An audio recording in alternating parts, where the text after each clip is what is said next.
Hello everyone, welcome back to my YouTube channel. Hope you have seen my video on acid bases and salts, which is chapter 2 of class 10 part 1. This is part 2 of the same chapter. In this we will be studying salts, preparation and uses of sodium chloride, bleaching powder, baking soda, washing soda, plaster of Paris, gypsum and about water of crystallization. देखते हैं what is a salt. Salt नाम सुनते ही हमारे दिमाग में जो सबसे पहले नाम आता है वो आता है सोडियम क्लोराइड का, जो कि हमारा कॉमन सॉल्ट है जिसे कि हम डेली अपने खाने में डाल के खाते हैं। But this is not the only salt. Salts are ionic compounds जो कि बनते हैं न्यूट्रलाइजेशन रिएक्शन से। ये न्यूट्रलाइजेशन रिएक्शन हमने कहाँ पढ़ी है? हमने पढ़ी है रिएक्शन ऑफ एसिड और बेस में। जब एसिड और बेस को मिलाया जाता है तो जो कंपाउंड बनता है उसको हम बोलते हैं सॉल्ट्स। तो naturally common salt is the commonest of all, क्योंकि हम ये डेली यूज कर रहे हैं। But there are many other salts और इन सॉल्ट्स की कैरेक्टरिस्टिक प्रॉपर्टीज होती है जो कि डिफरेंट है उन एलिमेंट से जिनसे ये बनता है। इसका क्या मतलब हुआ? इसका मतलब हुआ कि अगर हम सोडियम क्लोराइड को देखें, जो हमारा कॉमन सॉल्ट है, ये बना है सोडियम और क्लोरीन से। तो सोडियम क्लोराइड कंपाउंड बनने के बाद इसकी प्रॉपर्टीज इसके एलिमेंट से बिल्कुल डिफरेंट होती है। सॉल्ट्स का एक डिस्टिंक्ट पीएच है जो उनको डिफरेंट कैटेगरीज में डिवाइड करता है, उसे हम नेक्स्ट स्लाइड में पढ़ेंगे। सॉल्ट्स बहुत ही इंपॉर्टेंट कंपाउंड्स हैं जो हमारी एवरीडे लाइफ में यूज होते हैं। अब ये सॉल्ट्स क्या है? अभी हमने सोडियम क्लोराइड देखा, उस सॉल्ट को हम टेबल सॉल्ट या रॉक सॉल्ट भी कहते हैं। दूसरा सॉल्ट है कैल्शियम ऑक्सीक्लोराइड, CaOCl2। इसका कॉमन नेम ब्लीचिंग पाउडर है। तीसरा कंपाउंड है सोडियम हाइड्रोजन कार्बोनेट, जिसे हम सोडियम बाइकार्बोनेट भी पढ़ सकते हैं, और इसका कॉमन नेम है बेकिंग सोडा। इसी बेकिंग सोडा में यदि एक एडिबल एसिड, टार्ट्रिक एसिड या सिट्रिक एसिड मिला दिया जाए तो ये बेकिंग पाउडर बन जाता है। Na2CO3 is sodium carbonate, which is washing soda. CaSO4 के साथ यदि half molecule of water attached होता है तो उसको हम बोलते हैं कैल्शियम सल्फेट हेमीहाइड्रेट, और इसका कॉमन नेम है प्लास्टर ऑफ पेरिस। CaSO4 के साथ ही यदि हम 2 मॉलिक्यूल्स ऑफ वाटर अटैच करते हैं तो उसका नाम होता है calcium sulphate dihydrate and common name is gypsum. तो ये सभी नाम, इनके मॉलिक्यूलर फॉर्मूलाज और कॉमन नेम आपको एग्जाम के लिए याद करने हैं। मैंने आपको कहा था salts have a specific pH, तो अगर उनका पीएच 7 है, उन सॉल्ट्स को हम न्यूट्रल सॉल्ट्स कहते हैं। वो न्यूट्रल क्यों हुए? क्योंकि एक स्ट्रॉन्ग एसिड और स्ट्रॉन्ग बेस से मिलके वो बने हैं। स्ट्रॉन्ग एसिड और बेसिस के नाम हमने अपने पार्ट 1 में पढ़े हैं, जैसे sodium hydroxide, potassium hydroxide are strong bases, hydrochloric acid, nitric acid, sulphuric acid are strong acids. अब जब ये मिलेंगे NaOH और HCl तो क्या बनेगा? NaCl plus water. सेकेंड उसमें बना NaNO3 प्लस वाटर। थर्ड में बना K2SO4 plus water and fourth में बना KCl प्लस वाटर। तो बीच में से वाटर मॉलिक्यूल्स और साइड में से आयंस। तो ये आयनिक कंपाउंड्स जो बने हमारे NaCl, NaNO3, K2SO4, KCl, all these are neutral salts. Similarly, अगर salts का pH less than 7 हो तो हम उन salts को बोलते हैं एसिडिक। एसिडिक क्यों हुए? क्योंकि उनका एसिड जिससे वो मिलके बने हैं वो स्ट्रॉन्ग है और बेस जो है वो वीक है। वीक बेसिस हमारा होता है ammonium hydroxide.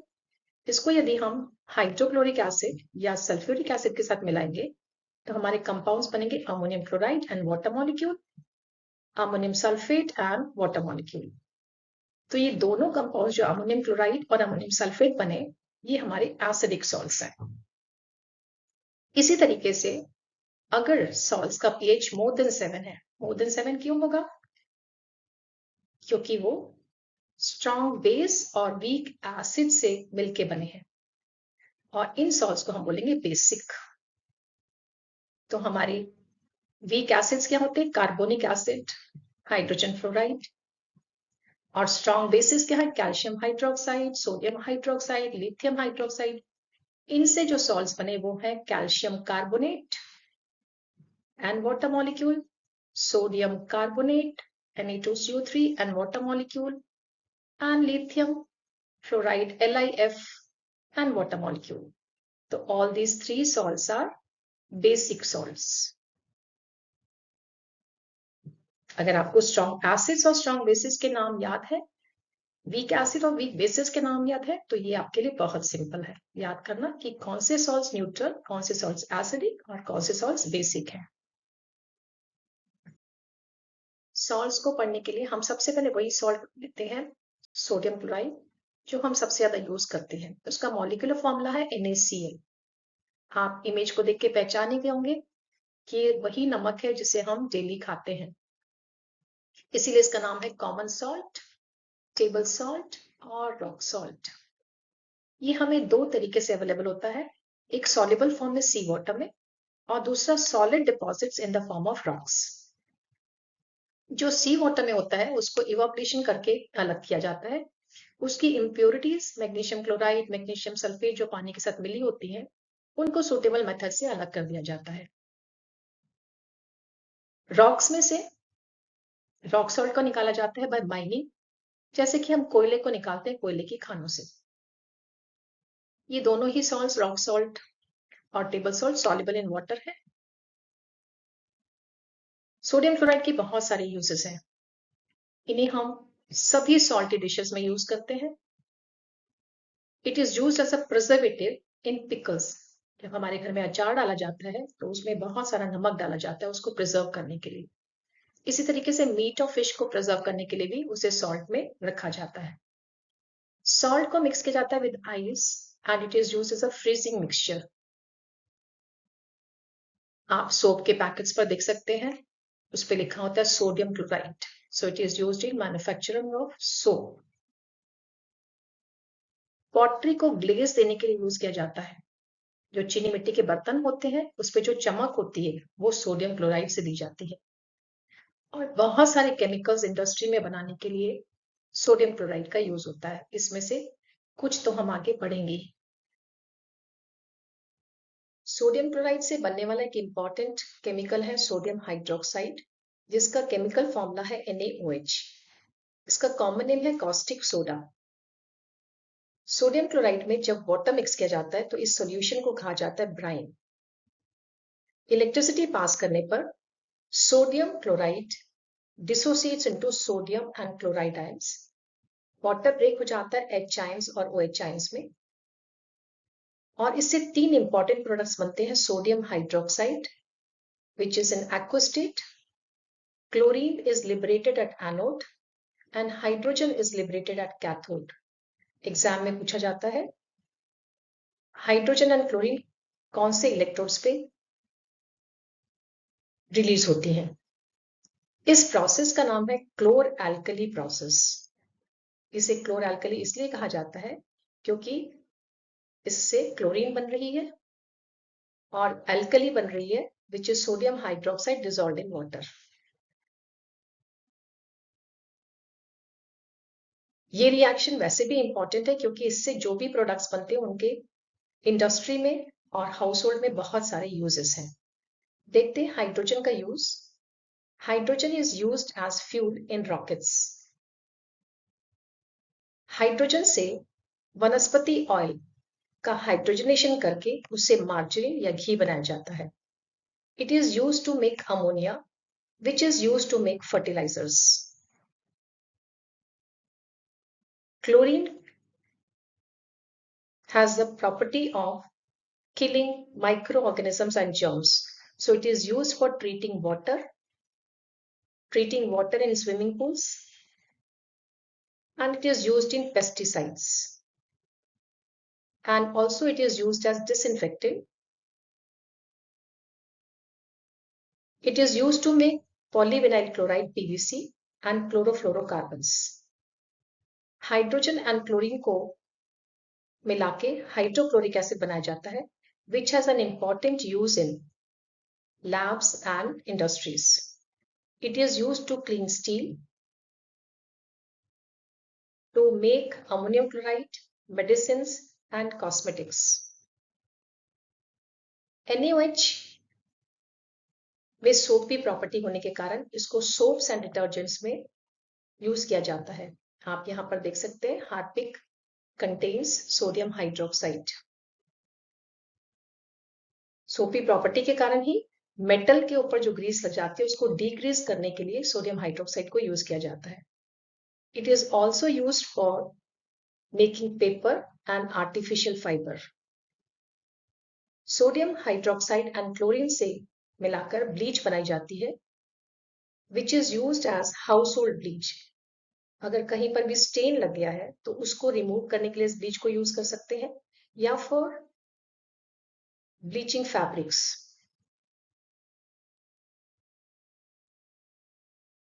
Pure alkali process में जो क्लोरीन प्रोडक्ट बना था उसको हम यूज कर सकते हैं टू मेक कैल्शियम ऑक्सीक्लोराइड।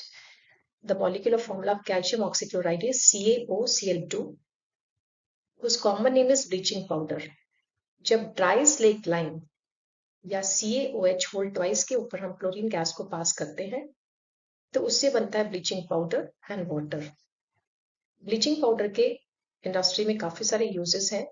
इसको कॉटन और लिनन को ब्लीच करने के लिए यूज किया जाता है टेक्सटाइल इंडस्ट्री में। वुड पल्प से जिससे पेपर बनाया जाता है, पेपर व्हाइट कलर का होता है, तो उस वुड पल्प को ब्लीच किया जाता है for making paper in paper industry. It is used as oxidising agent in chemical industries. और क्योंकि इसमें क्लोरीन है, it is use for disinfecting drinking water. Sodium chloride का एक इंपॉर्टेंट प्रोडक्ट है सोडियम बाइकार्बोनेट, जिसका मॉलिक्यूलर फॉर्मूला है NaHCO3, जिसे हम बेकिंग सोडा भी कहते हैं। सोडियम क्लोराइड में जब वाटर मिक्स किया जाता है और उसमें कार्बन डाइऑक्साइड गैस पास करके अमोनिया ऐड किया जाता है तो इससे बनते हैं दो important products, ammonium chloride and sodium hydrogen carbonate, which is also known as sodium bicarbonate. ये एक non corrosive mild basic salt है और इसीलिए इसका खाने में यूज किया जा सकता है। सोडियम हाइड्रोजन कार्बोनेट को जब हीट किया जाता है तो उससे बनते हैं तीन product, sodium carbonate which is Na2CO3, water and CO2। ये जो CO2 लिबरेट होती है ये खाने को सॉफ्ट एंड स्पॉन्जी करती है और इसीलिए इसका यूज भटूरास और पकौड़ास बनाने के लिए यूज किया जाता है। लेकिन ये फूड को बिटर भी कर सकता है क्योंकि सोडियम कार्बोनेट बिटर है, तो इसीलिए very small amount, a pinch of it is added in the food. Sodium bicarbonate में जब एक एडिबल एसिड जैसे कि टार्ट्रिक एसिड या सिट्रिक एसिड को ऐड किया जाता है तो बनता है sodium salt of acid which is known as baking powder. आप यहाँ पे इमेज में देख सकते हैं बेकिंग पाउडर में सोडियम बाइकार्बोनेट है जिसमें एक एडिबल एसिड मिक्स किया गया है और साथ में बनता है CO2 एंड वाटर। तो सोडियम बाइकार्बोनेट की जो बिटरनेस है बेकिंग पाउडर में वो कम हो जाती है और इसका यूज भी फूड को सॉफ्ट एंड स्पॉन्जी बनाने के लिए किया जाता है, जैसे कि केक्स और पेस्ट्रीज में इसका यूज बहुत ज्यादा है। Other uses of sodium bicarbonate are, क्योंकि बेसिक सॉल्ट है तो ये एसिड को न्यूट्रलाइज कर सकता है, तो जब भी इंडाइजेशन होता है it can be used as antacid. It is also used in soda acid fire extinguisher. Acid के साथ मिलके ये कार्बन डाइऑक्साइड लिबरेट करता है और जब ये फायर पे डाला जाता है तो ये कार्बन डाइऑक्साइड लिबरेट होने की वजह से आग को चारों तरफ से घेर लेता है, जिससे ऑक्सीजन की सप्लाई कट ऑफ हो जाती है और आग को एक्सटिंग्विश किया जा सकता है। हमने ऊपर पढ़ ही लिया है, it is used for making baking powder और ये खाने को कार्बन डाइऑक्साइड लिबरेशन से सॉफ्ट करता है, ये भी पढ़ा है ऊपर। It is also use for faster cooking. आपने देखा होगा कई पल्सेस जैसे कि चना, मूंग, इनको अगर हमें जल्दी से सॉफ्ट करना है तो sodium bicarbonate can be added. Sodium carbonate is another salt जो हम अपने घर में डेली यूज कर रहे हैं, जिसका फॉर्मूला है Na2CO3. इसका कॉमन नेम है वॉशिंग सोडा. वॉशिंग सोडा को हम सोडियम क्लोराइड से बाय गेटिंग सोडियम बाइकार्बोनेट जो हमने पीछे पढ़ा, और जब हम उसे हीट करते हैं सोडियम बाइकार्बोनेट को, तो हमारा sodium carbonate and water and carbon dioxide बनता है. सोडियम कार्बोनेट को जब रिक्रिस्टलाइज किया जाता है with water, then we get Na2CO3 and 10 molecules of water. Now we get washing soda. Washing soda, जैसे नाम से ही पता चल रहा है, it is used as a cleaning agent for domestic purpose. It is also used in glass, soap and paper industry. It is used in manufacture of sodium compounds such as borax, जो disinfectant की तरह use होता है और glass industry में use होता है. It is used to remove permanent hardness of water. जिस पानी में कैल्शियम और मैग्नीशियम सॉल्ट्स होते हैं, उसकी हार्डनेस को रिमूव करने के लिए सोडियम कार्बोनेट का यूज किया जाता है. What is water of crystallization? Water of crystallization is fixed number of water molecules present in one formula unit mass of a salt. अगर कॉपर सल्फेट का फॉर्मूला है हमारा CuSO4, उसके साथ 5 मॉलिक्यूल्स ऑफ वाटर अटैच्ड है, तो ये उसका वाटर ऑफ क्रिस्टलाइजेशन हुआ. 5 वाटर मॉलिक्यूल्स कॉपर सल्फेट को ब्लू कलर देते हैं. यदि हम उसे हीट करते हैं तो ये कॉपर सल्फेट के मॉलिक्यूल्स डीक्रिस्टलाइज हो जाते हैं, ये क्रिस्टल फॉर्म में नहीं रहते और वाटर इवापोरेट हो जाता है और कॉपर सल्फेट का कलर व्हाइट हो जाता है. इसमें यदि हम दोबारा से पानी डालें तो और ठंडा करें उसको, तो ये रिक्रिस्टलाइज हो जाएंगे और कॉपर सल्फेट के पास दोबारा से 5 मॉलिक्यूल्स ऑफ वाटर आ जाएंगे और उसका एक ब्लू कलर हो जाएगा. इसी तरीके से कैल्शियम सल्फेट हेमीहाइड्रेट, जिसे हम पीओपी कहते हैं common name, calcium sulphate dihydrate जिसे हम जिप्सम कहते हैं, sodium carbonate 10 molecules of water crystallisation, सबका एक fix number of water molecules और वाटर ऑफ क्रिस्टलाइजेशन है. ये क्यों है? क्योंकि सॉल्ट्स जब क्रिस्टल फॉर्म में आते हैं तो एक वो पर्टिकुलर शेप के होते हैं. सपोज ये सॉल्ट की शेप है. अब यहाँ पे कितने वाटर मॉलिक्यूल्स अटैच्ड होंगे आप देख सकते हैं. यहाँ पे एक हो जाएगा, यहाँ पे दूसरा हो जाएगा, यहाँ पे तीसरा हो जाएगा, चौथा हो जाएगा, पांचवा हो जाएगा, और इस तरीके से वाटर मॉलिक्यूल्स क्रिस्टल से अटैच्ड होते हैं. और इसीलिए हर सॉल्ट का एक अलग वाटर ऑफ क्रिस्टलाइजेशन नंबर है जिसे हमें याद करना है. पीओपी का half molecule of water, gypsum का 2 molecules of water, sodium carbonate का 10 molecules of water and copper sulphate का 5 मॉलिक्यूल्स ऑफ वाटर. एक और इंपॉर्टेंट सॉल्ट है calcium sulphate hemihydrate, CaSO4 half H2O, जिसका कॉमन नेम है plaster of Paris. Plaster of Paris में यदि हम वाटर मॉलिक्यूल्स को मिक्स करते हैं तो ये कुछ देर के बाद जम जाता है, जिससे बन जाता है CaSO4 2 molecules of H2O और कैल्शियम सल्फेट डाइहाइड्रेट. इसका कॉमन नेम है जिप्सम. जिप्सम को यदि हम 373 डिग्री केल्विन पर हीट करेंगे तो ये वापस से calcium sulphate hemihydrate and 1.5 molecules of water देता है. प्लास्टर ऑफ पेरिस या कैल्शियम सल्फेट हेमीहाइड्रेट के बहुत सारे यूजेस हैं. आप देखते हैं जब आपके घर में व्हाइट वॉशिंग होती है तो वॉल्स में अगर कहीं पर गड्ढे हैं उसको स्मूथ करने के लिए उसमें पीओपी भरी जाती है, या कुछ डिजाइन्स बनाने के लिए भी वॉल्स पे इसको यूज किया जाता है. It is also used to plaster fractured bone. जब हमारी बॉडी की कोई बोन फ्रैक्चर हो जाती है तो आपने हाथ पे या लेग्स पे प्लास्टर बंधे हुए देखा होगा, उसके ऊपर पीओपी के घोल को लगाया जाता है ताकि वो जम जाए और आपकी बोन कुछ टाइम तक हिले नहीं और वो जुड़ जाए. It is also used for making statues, toys, and for decorating materials. Students, I hope part 1 and part 2 video देखने के बाद आपको chapter 2 acid basis and salts clear हो गया होगा। फिर भी अगर आपको कोई डाउट है तो you can clarify your doubts and stay connected with me by writing in comment section. अगर आपने मेरा चैनल अभी तक लाइक एंड सब्सक्राइब नहीं किया है तो press the bell icon to subscribe the channel.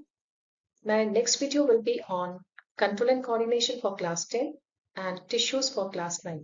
Thank you for watching this video and have a nice day.